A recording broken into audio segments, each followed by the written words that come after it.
Shalom. This is your fellow servant Tazawar, back with another lesson. First, I want to start off by giving all glory, honor, and praise unto Yahweh, Bahasham, Yahweh Shai, Bahasham Rakakwadash. Double honors to the apostles and elders of Great Millstone, whom rule well, and from whom we learn this truth. Shalom to you Akim, who are not in GMS, but are pushing likewise doctrine in spirit and in truth. All right, to you few sisters listening and learning, and to you Akim, as well as you speckled birds scattered abroad looking like the other nations, as well as the hopeful elect, to you I say Shalom. This is another installment of Hebrew Conduct. All right, a weekly installment of Hebrew Conduct. This lesson is about how you should answer a man. All right, and quite plainly, quite simply, the scriptures say, "Let your yeas be yea and your nays be nay." You know, we'll get that here in a minute. But you know, simplicity is a beautiful thing. Okay? With simplicity, you can confound the wise of this world, I'll say, as well as edify a babe. All right, that's just food for thought, me speaking as a man. But anyway, let's get right into it. And let's go into the book of Matthew, chapter 15. We're going to start at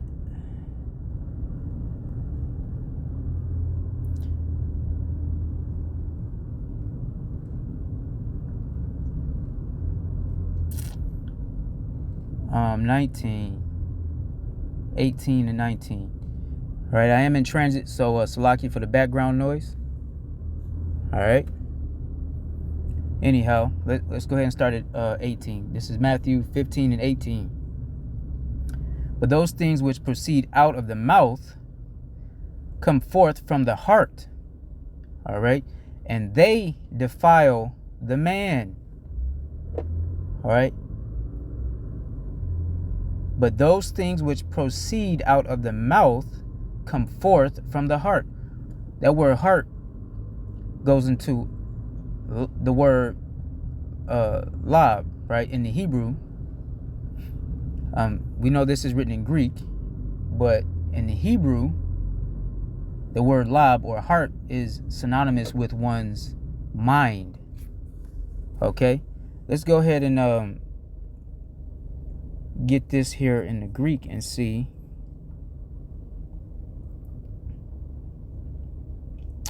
if it is the same thing. Let's not forget our forefathers were Hebrew, and that was their primary language. All right, especially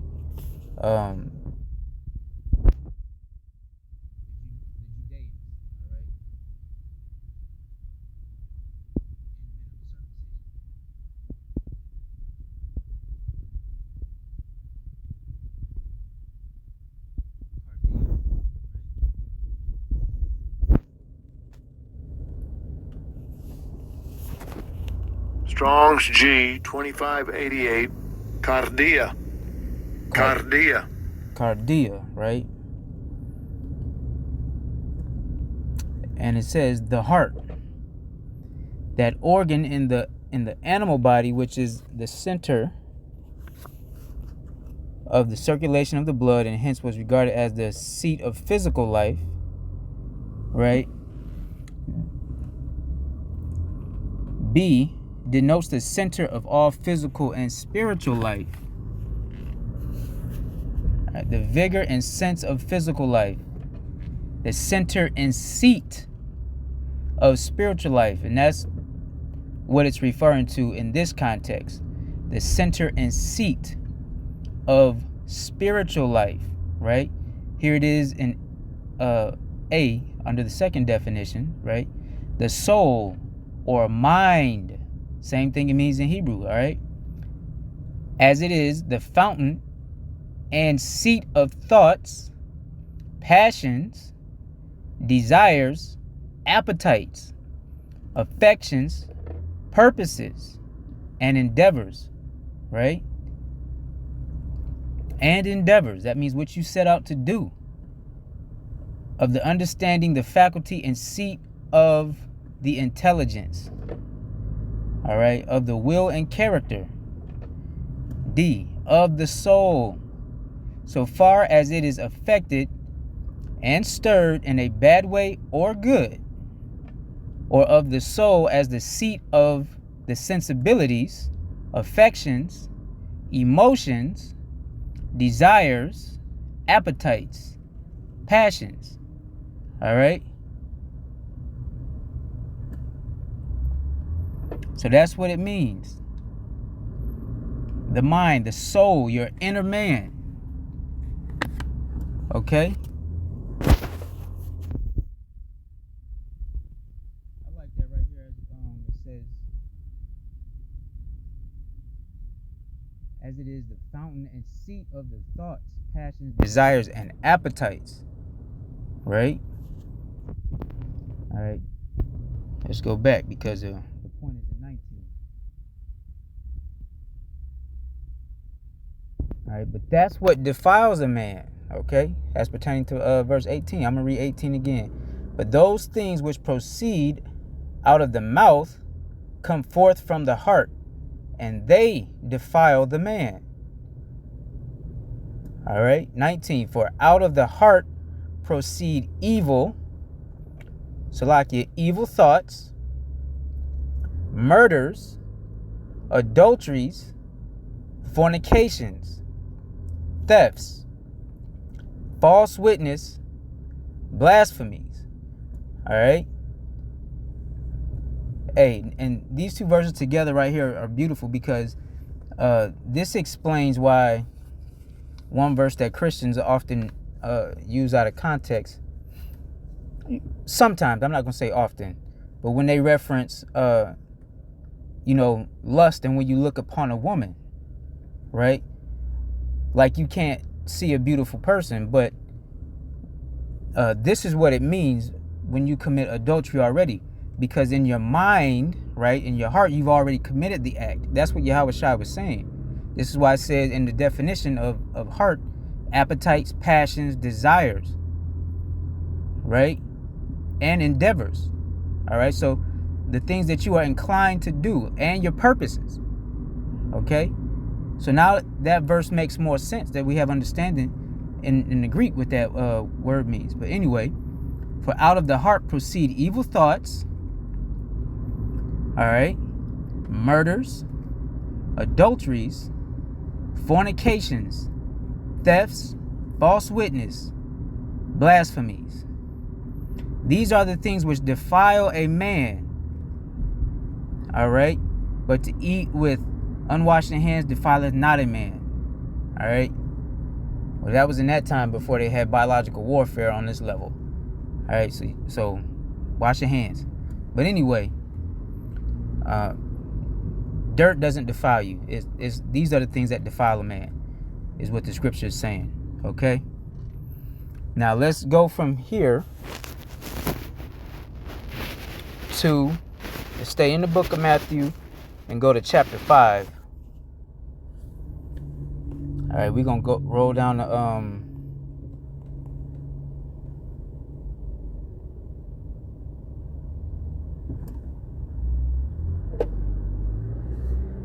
37. All right. And again, this lesson is on how you should answer a man. Let your yea be yea and your nay be nay. And this is the verse I was referring to, Matthew 5:37. But let your communication be yea, yea, nay, nay. For whatsoever is more than these cometh of evil. All right. And yea or yes, and nay or no, that's what those mean. Anything else more than that can produce evil. That's what it's saying. When you get to all of that extra, bumping your gums and shit, talking too much. Yeah. All right. There's strength in silence, all right? And there's strength in simple, simplistic, and singular answers. And that's how a man ought to conduct himself anyway. All right. Now, this lesson can be edifying for both men and women. Okay, as far as how to have integrity. Okay, and live thereby to the best of your ability. Because of course we men. All right, and things happen and plans change. So sometimes you gotta make adjustments or roll with the punches. But whatever's in your power, keep it simple, right? And let that be definitive. Okay.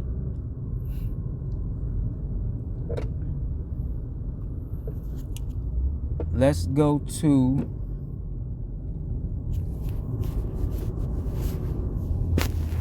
Colossians chapter 3.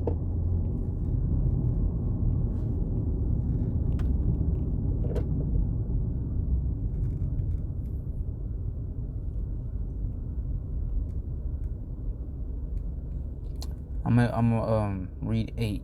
The point is in 9. It says, "But now ye also put off all these." All right, anger, wrath, malice, blasphemy.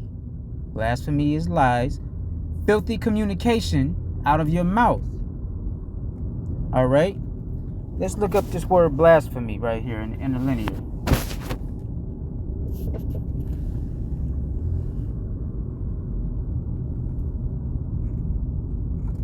Right, G988.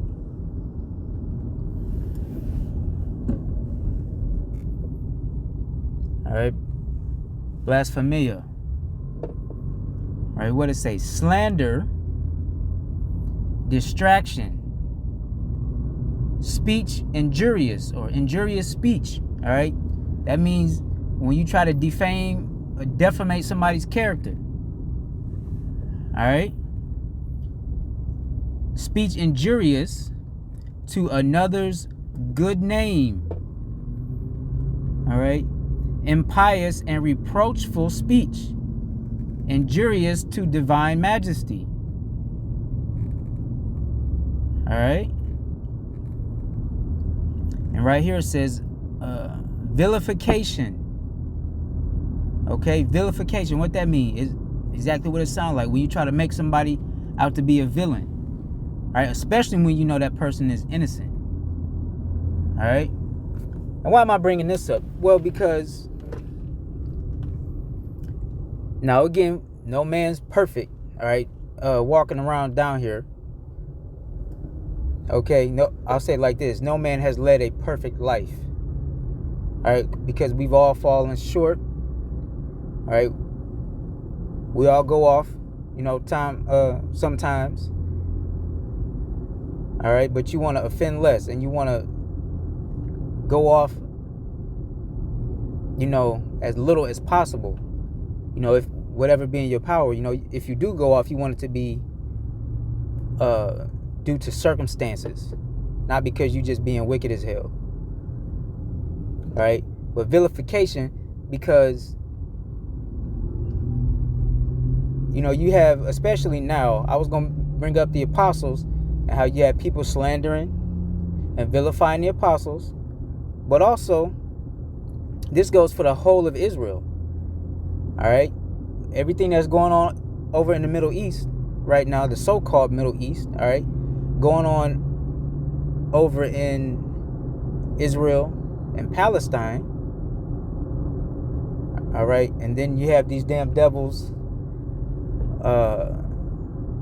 like Abu and vocab of Malone, all right, trying to link us to Islam, okay? That's a form of vilification that many Israelites are going to go have to endure. All right, now I want to stay on topic, but for the sake of edification, the reason that's important is because these devils, all right, now we know what's going over there is fucked up, all right, but these devils have chosen sides, okay? They've made their choice on which side they stand on, and their intent is to place us on the opposing side. So even if they speak unfounded blasphemies against our faith or particular groups, all right, of our community, the Israelite community, their intent is to link us to Islam, even though we condemn Islam, all right, and we make it clear that we don't support Islam and that we're adverse to those teachings, all right. It's mainly that idol worship, okay. Now we agree, don't eat pork, all right, shrimp, crab, lobster, leave that shit alone, right? Yeah, that's great, okay. But the idol worship part and some of the other stuff that go with it, you know, we don't condone those things.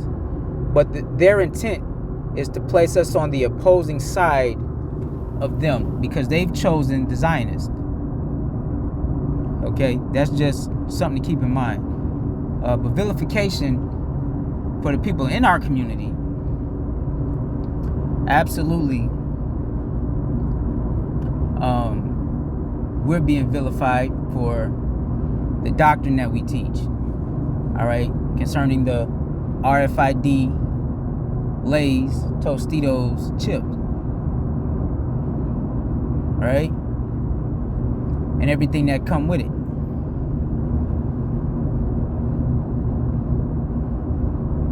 We're being villainized for teaching regeneration, all right, reincarnation.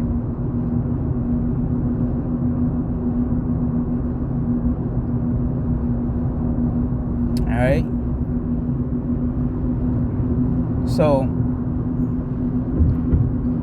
and we're being vilified for teaching the true names of the Heavenly Father and His Son, Yahweh and Yahweh Shai, Hamashiach, all right? But again, it says vilification, especially against power, against God, blasphemy, evil speaking, all right? That's what this name means. Now, let's get back to the topic, you know, jump right back into the lesson. That's blasphemy. Let's also get filthy communication, all right? Foul speaking, low and obscene speech, all right? Now, this can be taken two ways. One could say, oh, you know, when you use foul language like fuck, shit, and damn, or when you use curse words or swearing, right? That's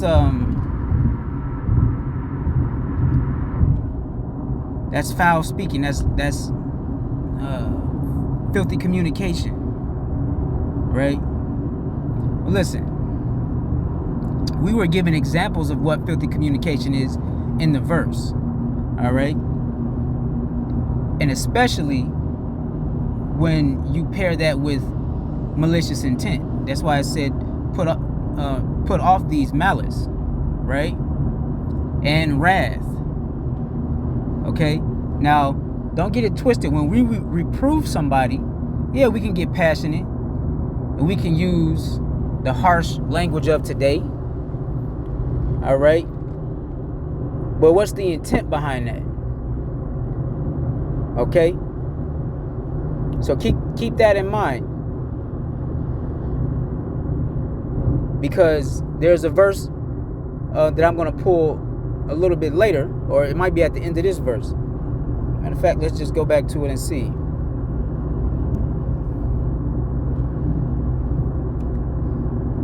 Yeah, I'll pull that verse a little bit later.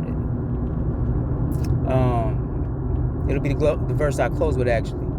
But anyway, filthy communication, wrath, malice, blasphemy. These are filthy communications, all right? Not just harsh words of today. And then again, you have to look at the intent of those words, because the Messiah, all right, Hamashiach Yahushai, used what would be considered foul speech, all right, or harsh language of the day, all right. He called a woman a dog. That's the equivalent of calling a woman a bitch today. All right, he called men vipers, all right, serpents, devils, all right, hypocrites. You know, back then that word hypocrite had a much heavier meaning. Those were fighting words, man. Because men at that time, your word meant something. Your integrity meant something. It should mean something today, but that's not how the world moves, all right? People breaking their word left and right these days, right? And they have light speech. Salakia. Okay? But again, viper, dog, devil. All right, those are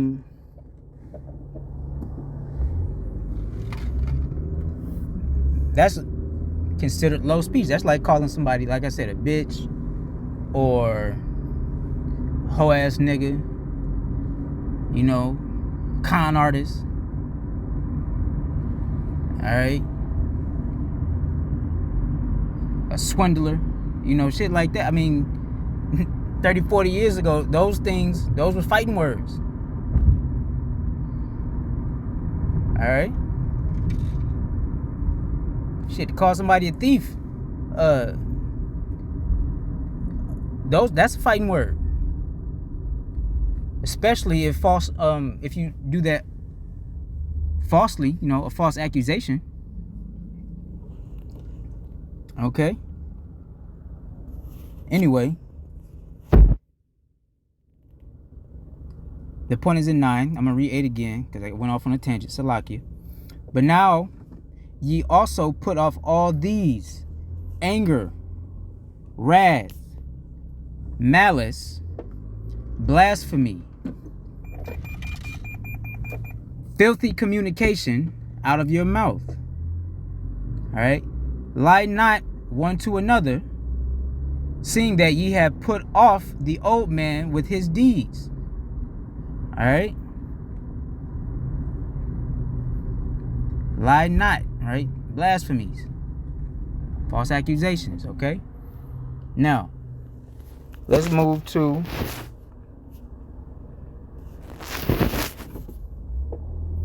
Second Corinthians chapter 1.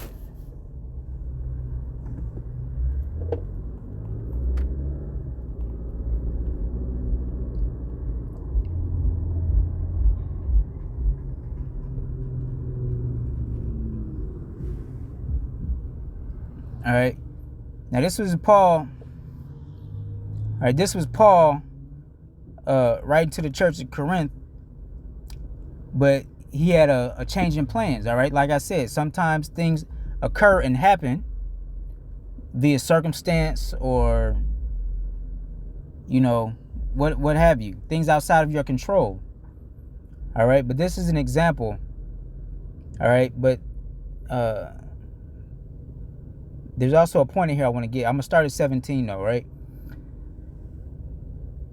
2 Corinthians 1:17, it says, when I therefore was thus minded, did I use lightness, right? Or the things that I purposed, do I purpose according to the flesh, right? That with me there should be yea, yea, and nay, nay. All right. But as God is true, our word toward you was not yea and nay. For the Son of God, the Son of power, right? Yahweh Shai Hamashiach, who was preached among you by us, even by me, and Sylvanus, and Timotheus, right, was not yea and nay, but in him was yea. All right, let's get that in the NLT to make it plain, right? And 19 is the point. The end of that verse and 19 is the point. All right, but let's go back up and read it in the NLT so you all can get better understanding. 2 Corinthians 1:17. You may be asking why I changed my plan. Do you think I make my plans carelessly? Right? Do you think I am like people of the world who say yes when they really mean no? All right, that's a question. That's a good question. As surely as Yahweh is faithful, our word to you does not waver between yes and no. All right. And what was the comparison? As surely as Yahweh is faithful, right? Because what Yahweh has, whatever he says, right, comes forth, right? Whatever word he purposed it happens. All right. 19. For Yahweh Shai Hamashiach, the Son of Yahweh, right, does not waver between yes and no. He is the one whom Silas, Timothy, and I preached to you. And as God's ultimate yes, as Yahweh's ultimate yes, he always does what he says. Right? That's the point. In verse 19, okay? But he was posing this question here in verse 17 because he changed plans. Okay? And what was he saying? I don't just move around. I don't just say careless. I don't speak carelessly or have light speech. All right? So if I tell you I'm going to do something, I'm going to do it. So it must have been a reason behind why my plans have changed. Okay? Now when you read down, he goes into the reason why he changed his plans. Okay? But this is an example of how we ought to be conducting ourselves. Okay? And like Paul here, if plans do change, then what? You communicate the change. All right? You just don't let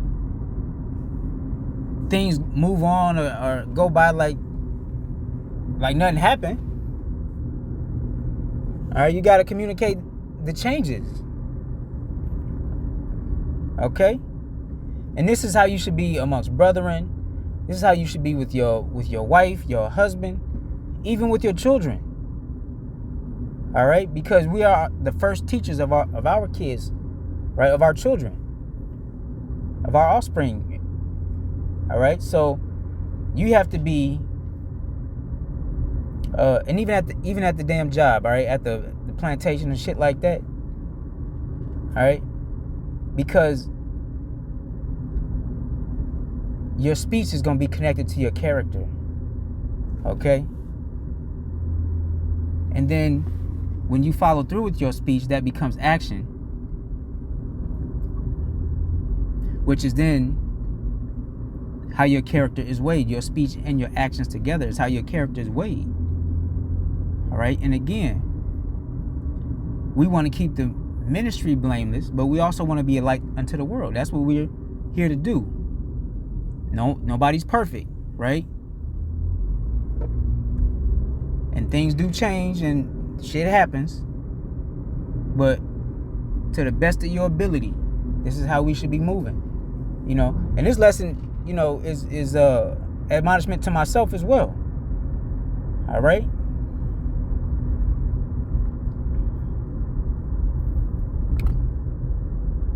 I'm gonna get one more verse and we're gonna close it out.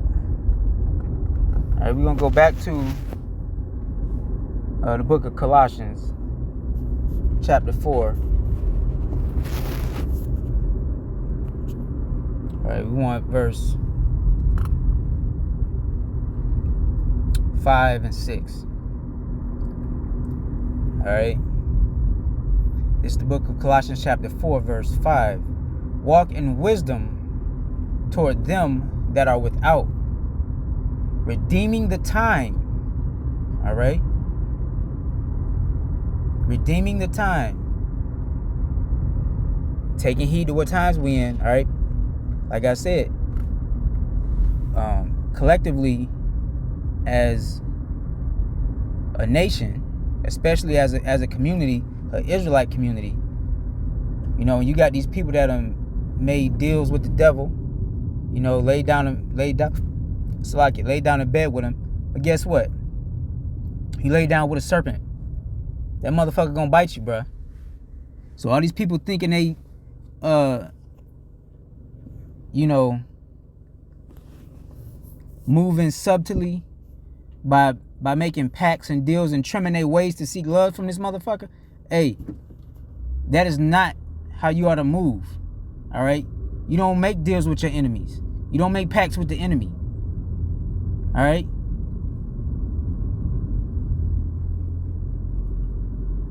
You don't trim your ways to seek love. When the scriptures tell us to be wise as serpents and harmless as doves, it's talking about what this lesson is going into. All right, which is how to speak and how to move, especially when you're amongst your enemies in the world, that they have no evil report of you. Okay? That's what it means. Just like Yahweh Shai did when the Pharisees were trying to trip him up.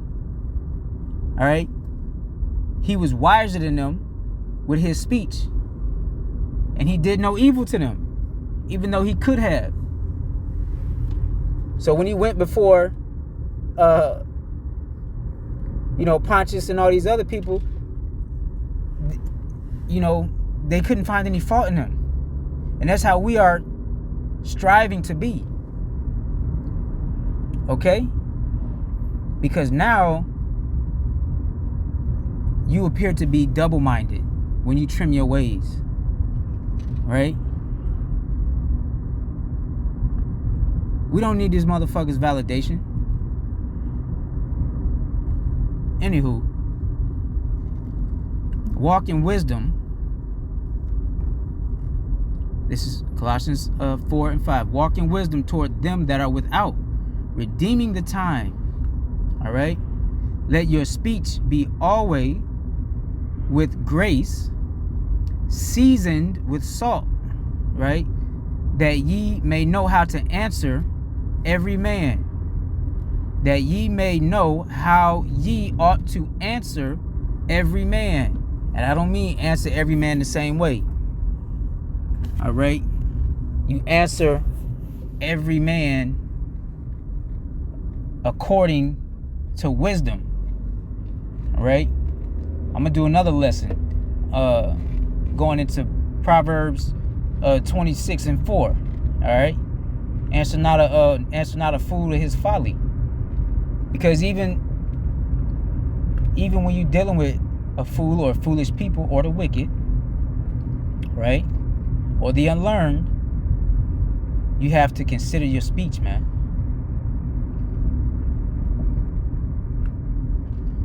All right? Anyway,